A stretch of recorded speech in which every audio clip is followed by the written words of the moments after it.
Hi there, my name's Tim France. I'm board director at Acorn. We're part of the Epsilon Group and we're therefore a sister company of Abacus.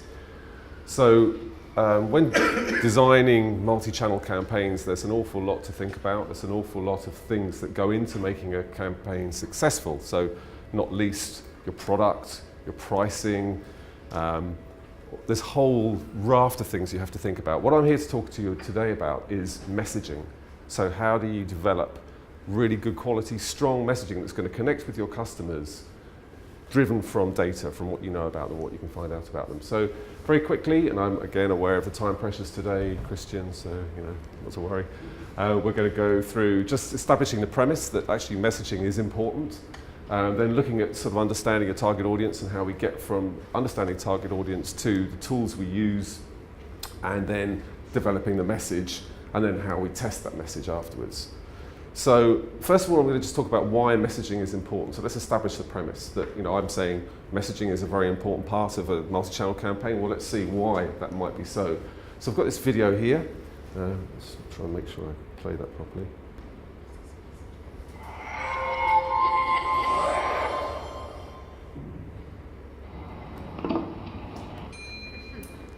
This is about attention span. So this is supposed to be the shortest attention span on the net. So you can see, if you imagine this is one of your customers, that's how things are going. So I actually decided to do a little bit of research into attention span. And well, the definition of attention span is obviously the amount of concentration time on a task without becoming distracted. And there's some really great stats I found that are quite a sort of good source from an American medical company. But the average attention span in 2000 was 12 seconds.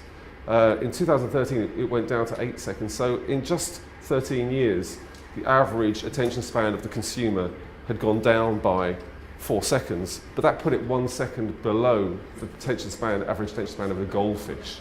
So when people say, my customers have the attention span of a goldfish, that's actually giving them a little bit of credit. That's actually exaggerating the length of time they're likely to spend concentrating on anything. So, the other things, everybody knows now, all of us have this problem with emails. Our inboxes are absolutely crowded.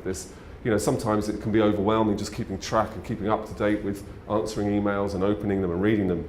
So the average, and I stat, the average number of times that people look at their inbox in a 30-minute period is 30, in an hour is 30. And the other thing is people just forget their birthdays. So 7% of people have actually forgotten their own birthday. So this is just the kind of information overload that is the modern world that all of us experience. I could go on with more stats. There are hundreds of stats like this on the net, and they're fascinating. But they're actually really telling. And they're showing us about a kind of world that we live in at the moment, where everyone has shorter attention spans. There's more information bombarding all of us. Consumers are always on. You can never really switch off these days, even when you're on holiday or over the Easter weekend. I'm not sure many of us were looking at our smartphones and still taking messages, whether those were personal or whether those were business. And consumers, their expectations are huge. They expect instant gratification. They want everything now. They want quick fixes. So this is the environment that we're all working in. This is the environment that we're trying to communicate to our consumers in. So again, a bit of proof here. A 1% in delay of a website load results in, again, I promise you great sources here, so I can share those with you later if you want to. 1% delay in a page load on a website results in 11% fewer page views, 16% decreased customer satisfaction, and 7% lost conversions. So that's huge, and that's just in a 1% difference. So again, that just shows you how important it is to be really fast with those communications, to really feed that kind of instant gratification need that the consumers have. 60% of people who read an email only read 50% of the message. So that's of the very few people that actually do bother to read or engage with your email are only going to read a part of it. And the average time spent reading an email is 4 seconds. So this has really led us as a creative agency to look at best practice in email design and development and change the way we look at it over the years. So those kind of rules for us have now changed. What we look at now when we're developing email campaigns is keeping them really simple, making it really obvious what we want the consumer to do.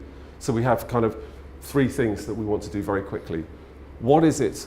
who are we is the first one. What are we saying? What is it that we're offering? And what do we want the consumer to do? So those three things have to come across really, really fast.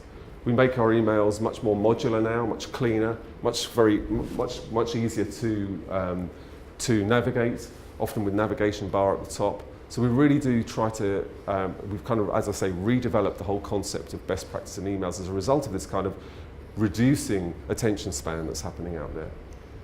So again, very strong offers, promotional vouchers, things that are going to engage and get people to take notice in this overcrowded world.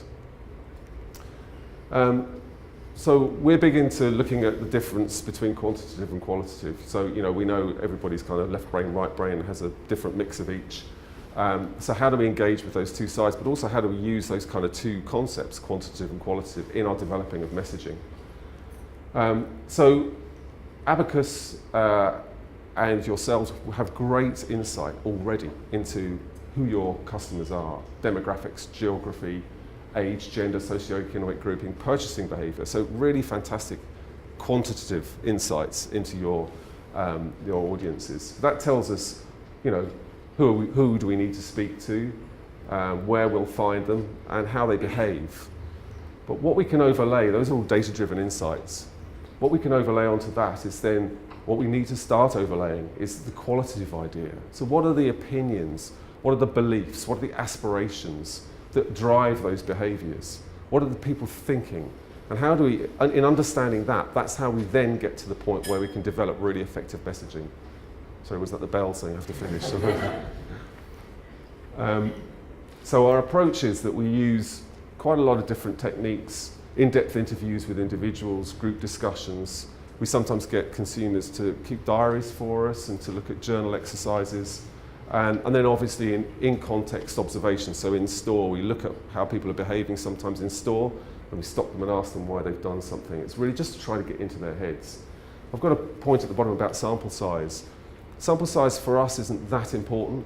What we're trying to get to is that nugget, that real kind of crystallization of a feeling, really, that sometimes you only need to talk to a handful of people to tease out, as if you get representative people. So we're really using a kind of combination of the hard facts, the data, who our audiences are, with those kind of little insights that we can tease out from people from these group discussions and from things like journals, as I say.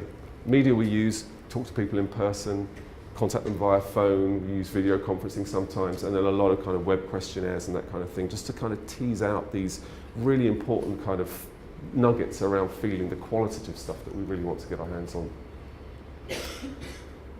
So we want to get into people's heads, we want to understand their behaviour, we want to understand the feelings behind them, we want to poke the product a little bit, so sort of push it, find out from different angles how people view the product, what it is that they like about it, what does it fulfil, what needs does it fulfil, why do they like dealing with you as a company, what are the things that really kind of engage. So there's a lot of kind of looking at things from different angles and pressing different buttons with people. And we do a lot of work on product benefits versus features, and also then emotional versus rational benefits. We have a little matrix that we use sometimes. So people who are often very good at saying about their own companies and about their products, they're very good at pulling out features. So they'll say, yeah, we've got a British distribution centre, or we've got a 2-year warranty on all our goods, or we've got price guarantees. Often people aren't so good at pulling out the benefits, and neither are consumers. So this is a bit of work we do with both consumers and with companies to help them work on understanding what it is that really motivates their audiences and their consumers. So for instance, with a 2-year warranty, a rational benefit will be, well, yeah, I'm protected for longer. That seems quite obvious. But then what we want to get into is the emotional benefit. What does that actually mean to somebody? And that's peace of mind. Probably a better one is price guarantees. Lots and lots of companies offer price guarantees. And that's great from a rational benefit point of view. You go, yeah, okay, well, I won't get that cheaper. That's a great rational benefit. But the emotional benefit is that they might be pleased with themselves for that. That might give them a warm feeling inside because they think they've managed to get a deal, and everybody likes to get a deal. So it's getting into, do you see what I mean? It's getting into that kind of emotional place, that feeling that's so important to help us develop the message. We use a phrase when we're trying to find a benefit from a feature, and it's which means that. And I drive my staff crazy by going, which means that, which means that. So they say, oh, there's a feature for this company. They've got, they're a distribution company. They've got vans that mean that they can pick up anywhere within 30 minutes. And I say, which means that. What does that mean? Well, it means that people are never kept waiting, that goods get delivered earlier. So that's a really important discipline to kind of get your head around. And then the next step for us is once we kind of got that understanding, that deeper understanding of the consumer and what motivates them and what drives them, is to start to develop a proposition that we can then turn into a message. And this is, again, a real discipline. We call it a single-minded proposition, because if I was to throw 4 tennis balls at you simultaneously, the chances are you'd catch none of them, right? So what we're all about is just throwing the one tennis ball at you at a time. So that's what consumers will catch. Going back to that attention span point at the beginning, and the point about how bombarded we are, or we all are, with all these messaging. It's really important, and it's quite a tricky thing to do sometimes when you have a lot to say about a product or about your business, to in one communication get it down to one key message that you want to get across. But it can always be done. And we see that as being the bridge, developing that single-minded proposition between the insights that you've developed from the data originally, and then from that, the emotional side of things, to get to the message. So the proposition is a really key part of the process. When we sit down with our clients, quite often we find it quite hard, because they want to talk a lot about their own products and services, and they'll say, yeah, it's heart healthy, it's great tasting, it's all natural, it's a single origin. Trying to get that all down to one single proposition, or single-minded proposition, can be really challenging. So what we try to do is we talk to people about, what's the single most motivating thing. So it might not necessarily be the obvious brand or product benefits. It could be something that's just really motivating, that really connects with consumers, and it goes back to that sort of process that we've already gone through around the data and distilling out what really kind of connects with people.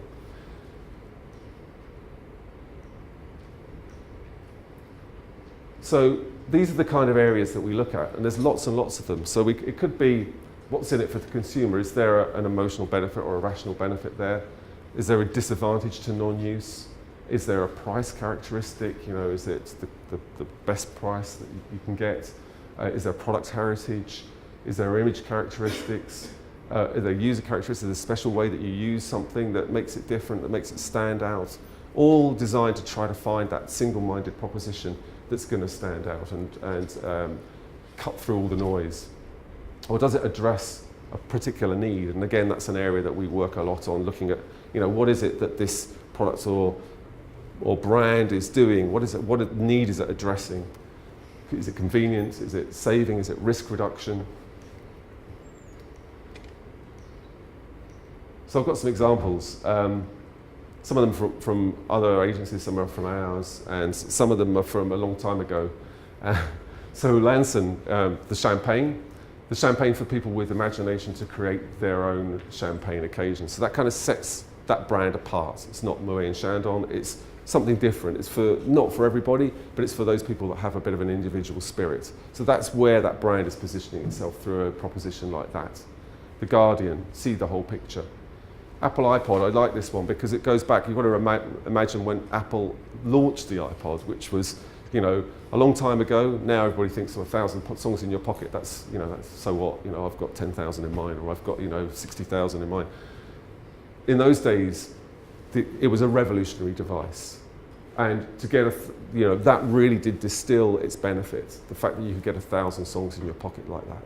And distilling a proper, really strong, single-minded proposition like this really gives you the opportunity to develop a good message, something that's really going to work. Critical illness cover, don't let your illness cripple your family.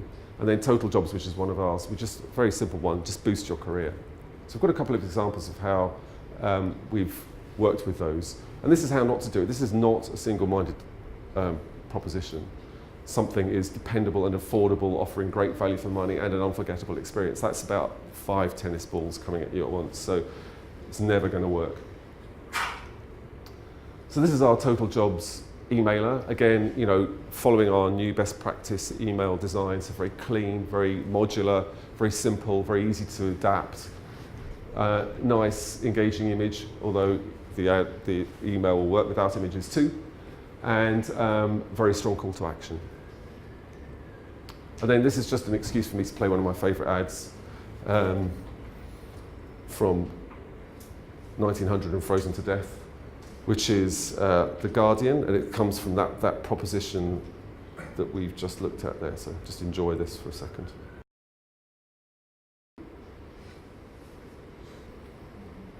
So I think it's a good analogy for this talk, actually, that, you know, getting the whole picture is really important when we're trying to develop strong messaging. So getting the whole picture, not just demographic information and data about a customer, but also their emotional state and what's driving them.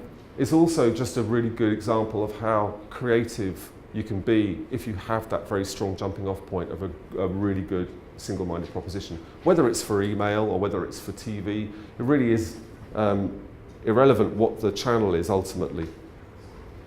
So yeah, in developing a single-minded proposition, I think count the thoughts. Are there more than one? If there's more than one, it's not a single-minded proposition. Does it have any ands? Again, if it has ands in it, it's not a single-minded proposition, or buts, or brackets. So that's one of the sort of the yardstick by which we judge it.